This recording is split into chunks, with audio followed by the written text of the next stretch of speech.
Hello అండి, welcome to Anju చెరుకు vlogs. ఈరోజు అయితే మనం మురుమురాలతో వడలు ఎలా చేయాలో చూద్దాం. ఇప్పుడు రొటీన్గా సేమ్ మినప్పప్పు వాటితో చేయకుండా కొంచెం ఇలా ట్రై చేయండి. కొన్ని ఎయిర్ ఫ్రైయర్లు ట్రై చేసాము, మీకు అది కూడా చూపిస్తాను. సో దీనికి కావాల్సిన పదార్థాలు కొన్ని ఆనియన్స్, కొంచెం పాలకూర, ఉప్పు, కారం, ధనియా పౌడర్, జీరా పౌడర్, కొంచెం బేసన్. ఇంకా ఇవి తీసేసుకొని అవి ఫైన్గా చాప్ చేసుకోండి. మన ఆనియన్ ఇంకా పాలకూర ఫైన్గా చాప్ చేసుకోండి. ఇంకా మురుమురాలు ఇలా మంచిగా కడుక్కోండి, ఎందుకంటే నేను చూసాను చాలా డస్ట్ వచ్చింది. మీకు చూపిస్తా, ఇక్కడ వాటర్ అయితే కొంచెం గ్రేయిష్ అయిపోయాయి. సో బాగా కడుక్కొని ఇలా ఒక దగ్గర పెట్టేసుకోండి. ఇది చూసాక అర్థమైంది అసలు ఎంత డస్ట్ ఉందో వాటిలో అని.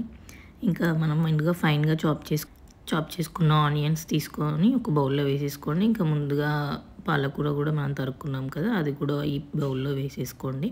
ఇంకా తర్వాత మురుమురాలను కూడా వేసేసుకొని మంచిగా కొంచెం మ్యాష్ చేసుకోండి. మన చేత్తో ఇలా మ్యాష్ చేస్తే సరిపోతుంది, సో దట్ అవి మంచిగా బైండ్ అవుతాయి.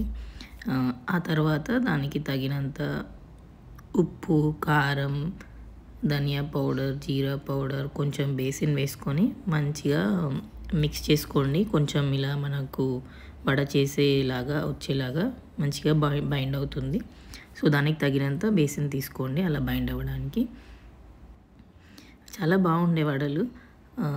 కొన్నేమో ఎయిర్ ఫ్రైయర్లో చేసాము, కొన్నేమో నార్మల్గా కడాయిలో ఆయిల్ పెట్టేసి చేసాము.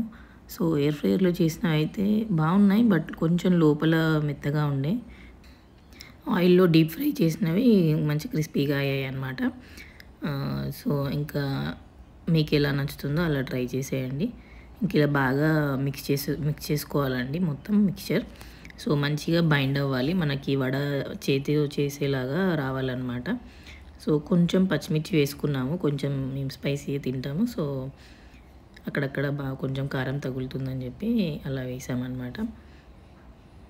ఇలా తగినంత బేసన్ వేసుకుంటే మనకి వడ షేప్లో వచ్చేలాగా మనం అందులో వేసేసుకునేలాగా ఉంటుంది, ఆయిల్లో వేసేలాగా అనుకూలంగా ఉంటుంది. సో ఫైనల్గా ఈ టెక్స్చర్ వచ్చే వరకు బైండ్ చేసుకోండి. ఇంకా తర్వాత మనం రౌండ్గా బాల్స్ చేసేసుకొని వాటిని వడలాగా ఒత్తుకొని మనం కడాయి పెట్టుకుంటే అందులో కానీ, లేకపోతే ఎయిర్ ఫ్రైయర్ ఉంటే ఎయిర్ ఫ్రైయర్లో కానీ పెట్టేసుకొని కాసేపు హీట్ చేసుకుంటే ఆర్ ఆయిల్లో ఫ్రై చేసుకుంటే మన వడ రెడీ అయిపోతుంది. సో ఎప్పుడు రొటీన్గా కాకుండా కొన్నిసార్లు ఇలా ట్రై చేయండి, ఇది చాలా బాగున్నాయి. అండ్ పిల్లలకి కూడా చాలా బాగా నచ్చుతుంది అనమాట. కొంచెం క్రిస్పీగా ఉంటాయి కాబట్టి బాగానే తింటారు. మా వాడైతే బాగానే తిన్నాడు. ఇంకా ఎయిర్ ఫ్రైయర్లో చేయాలనుకుంటే మనకు పైన ఆప్షన్స్ ఇస్తారనమాట.